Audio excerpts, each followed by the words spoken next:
안녕하십니까. CJB 모닝와이드 화요일 아침에 인사드립니다. 전국의 유치원과 초중고등학교의 개학이 또 미뤄졌습니다. 이로써 신학기는 3주가 미뤄지게 된 건데요.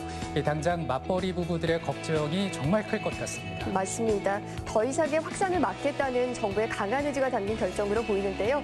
이 결정과 더불어서 아이 맡길 곳이 없어서 걱정인 부모님들을 위한 대책도 필요한 시점이 아닐까 싶습니다. 네, 빠른 대책이 나오길 바라면서 CJB 모닝와이드 뉴스 먼저 전해드립니다.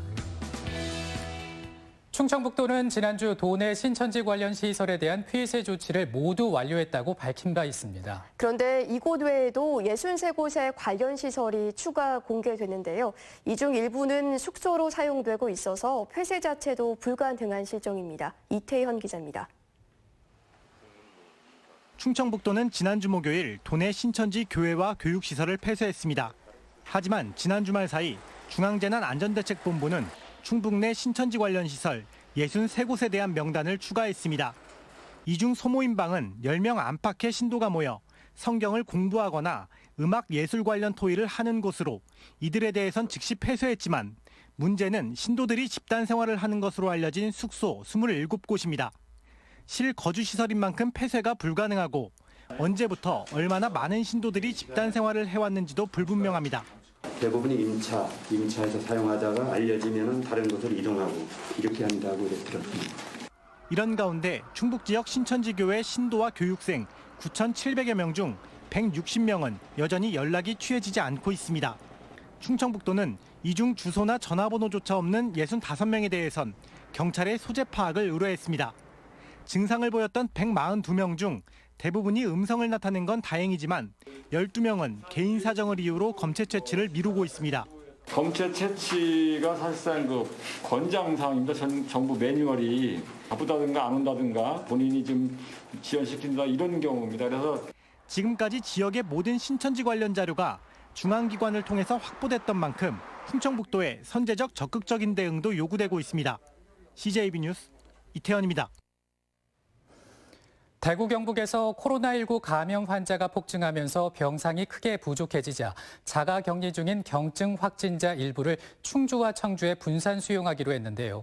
충주의료원이 1차로 31명의 환자를 받았습니다. 김기수 기자가 취재했습니다. 충주의료원으로 구급차가 들어옵니다. 방역복을 입은 의료진이 차에서 내린 코로나19에 감염된 환자를 이송합니다. 대구 지역에서 올라온 확진자들은 충주의료원과 청주의료원에 분산 수용됩니다. 충주의료원에는 1차로 31명의 환자가 입원했습니다. 대구 경북 지역에서 코로나19 감염 환자가 크게 늘면서 병상이 부족해 자가 격리 중인 경증 환자를 타 지역으로 옮긴 겁니다. 충북에서는 감염병 전문 병원으로 지정된 충주의료원과 청주의료원이 대상입니다. 일반 병동을 시설 공사를 좀 해서 그 감염 환자를 받을 수 있는 준비를 했습니다. 인력만 충원되면은 127명까지 받을 수 받는 것으로 준비는 하고 있습니다. 충청북도는 대구 경북 지역의 환자를 수용하는 과정에서 2차 지역 감염이 발생하지 않도록 최선을 다하겠다고 밝혔습니다. 우리 도민들의 생명과 안전에 영향이 없도록 병원 내외부 방역과 외부 출입자 관리를 철저히 하는 등 이런 가운데 청주의료원은 오늘 1차로 12명의 경증 환자를 수용할 방침입니다. CJB 뉴스 김기수입니다. 공적 판매처로 지정된 전국 읍면지역 우체국에도 마스크 판매가 시작됐는데 상황은 비슷했습니다. 도시나 농촌이나 몇 시간씩 줄을 서야 마스크 5장을 겨우 살 수 있는 현실. 도대체 언제쯤 개선될까요? 박원 기자가 취재했습니다. 청주 옥산 우체국입니다. 마스크를 낀 주민들이 건물 안부터 바깥 주차장까지 길게 줄지어 서 있습니다. 판매 예정 시간은 오전 11시지만 훨씬 전부터 주민들이 몰렸습니다. 2시간 1시 기다리는 얼마나 죽겠어. 나이 먹은 사람 나도 죽겠어 지금. 8시에 나왔어요. 8시 반에 나오고 8시에 나와서 11시까지 준다는데 그래. 그렇게 되면 더 없는 병도 더 생기겠잖아. 하루 판매 물량은 400장. 한 명당 최대 5장씩 80명만 살 수 있습니다.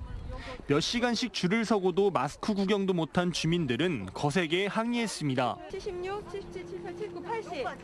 이후로는 가셔야 됩니다. 공지는 공지와 현장의 현실이 중요하지. 청주 문희우체국도 상황은 비슷했습니다. 헛걸음하는 주민들이 속출했습니다. 보름표를 딱 먼저 오는 대로 주고 쓰는 대로 주고 나머지 기다리게 하지 마야지. 청주 도시지역 주민들이 읍면 단위 주민들에게 배정된 물량을 사가도 제지할 방법이 없습니다. 선착순 배정으로 언제까지 사람들을 생고생시킬 거냐는 볼멘 소리도 터져나왔습니다. 여기 사람들은 못 타잖아요. 그렇게 하고 지난번에 왔던 사람들이 또 타가고 그래도 모르잖아요, 이게. 도시농촌 가릴 것 없는 마스크 대란이 언제쯤 해소될지 주민들은 매일 줄서기에 지쳐가고 있습니다. CJB 뉴스 박원입니다. 정부가 지난주 코로나19에 대응하는 경기 종합대책을 내놨습니다.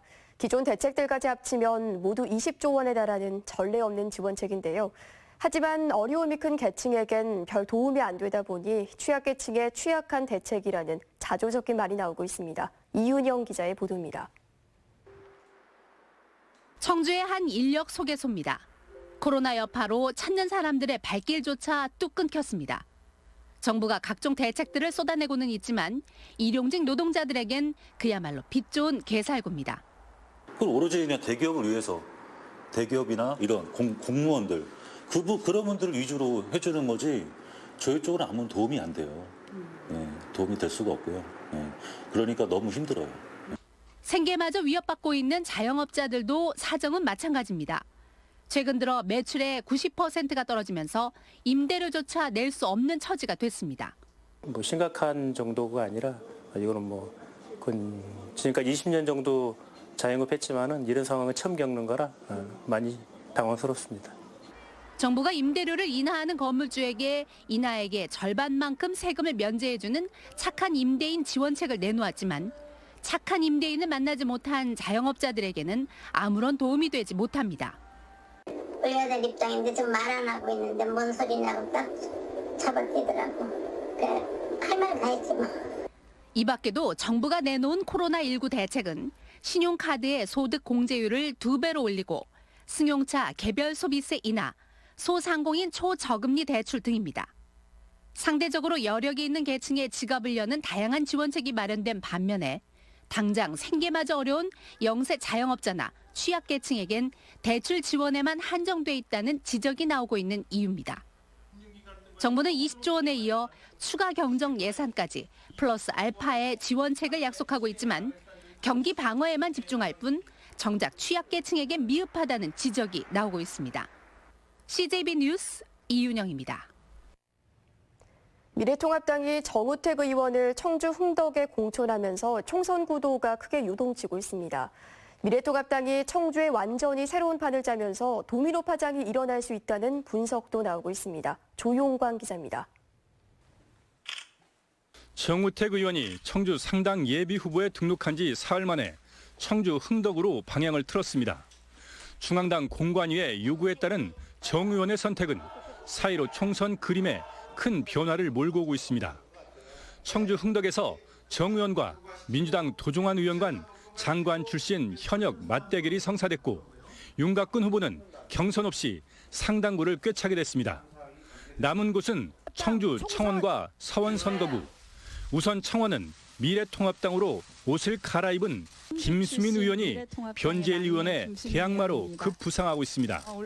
문재인 정권의 어떤 무능을 막는 것이 제일 절대적인 우선순위가 되었고요. 김수민의 중도의 가치가 모아진다면 충분히 이번 선거에서 의미 있는 결과를 만들 수 있지 않을까 싶습니다.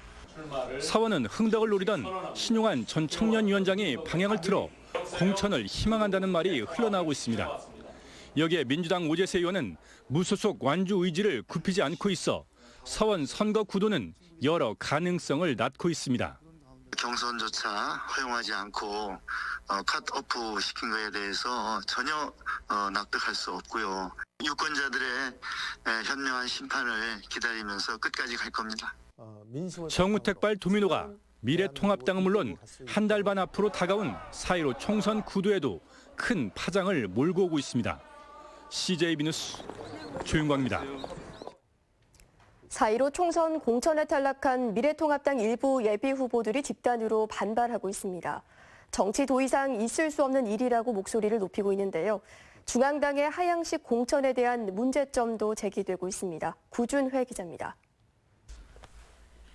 미래통합당이 정우택 의원을 청주 흥덕에 단수 공천하면서 예비후보 3명이 출마가 좌절됐습니다. 김양희 당협위원장은 수년간 지역을 다져왔고 김정복 예비후보는 30년 이상 당적을 지키며 일해왔습니다. 이규석 예비후보 역시 오랜 시간 도당 사무처장을 지냈습니다. 밀려서 흥덕에 오면 흥덕 사람들은 그냥 받아들입니까? 옛날하고 달라요. 정치적인 수준이나 의식이나 밀린 사람 해주는 겁니까? 통합당에 입당한 김수민 의원을 청원에 전략 공천할 거란 소문에 황영호 예비후보도 반발하고 있습니다. 특히 김양희, 김정복, 황영호 새 예비후보는 지방의회에서 정치를 시작해 여의도 입성을 꿈꿔왔습니다. 유독 충북에선 지방의원 출신 국회의원을 한 명도 배출하지 못했기에 관심이 더 컸습니다. 그러나 경선조차 치르지 못하고 주저앉을 위기에 몰렸습니다. 지방의회 의원들이 왜 이렇게 평가절하다고 폄하돼야 되는지 정말 밑바닥부터 지금까지 오기까지 정말 피나는 노력을 해서 여기까지 하는데 왜 그 과정이 제가 이렇게 평가절해야 되는지.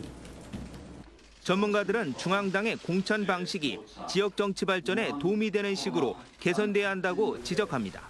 민주주의가 더 심화 발전하기 위해서는 지역 정치가 활성화되고 지역민의 뜻과 생각이 공천에 반영이 돼서 일부 예비 후보는 사실상 무소속 출마를 언급하고 있고 지지자들까지 반발하면서 적지 않은 후유증이 이어질 전망입니다. CJB 뉴스 구준혜입니다.